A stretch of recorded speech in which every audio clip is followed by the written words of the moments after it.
Hello అండి అందరికీ. ఆషాఢ మాసం వస్తే చాలు అందరి చేతిలో గోరింటాకు ఉంటుంది కదా. సో నాకైతే కొంచెం లేట్గా అందిందిలేండి, మా మమ్మీ మొన్న తీసుకొచ్చిందనమాట. ఇంతకీ గోరింటాకు ఆషాఢంలో ఎందుకు పెట్టుకుంటారు తెలుసా? దానికైతే రెండు రీజన్స్ ఉన్నాయి. ఒకటి పురాణం ప్రకారం అండ్ ఇంకోటి సైన్స్ ప్రకారం.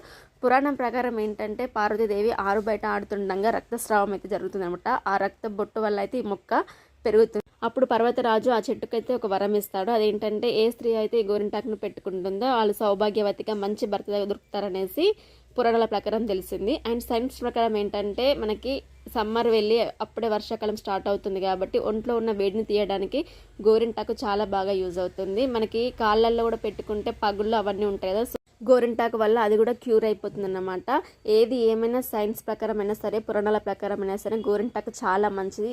వీలైనంత వరకు అయితే అందరూ పెట్టుకోవడానికి ట్రై చేయండి. ఇంతకీ గోరింటాకు ఎర్రగా పండితే మంచి మొగుడు వస్తారంట, అది నిజమా కాదా?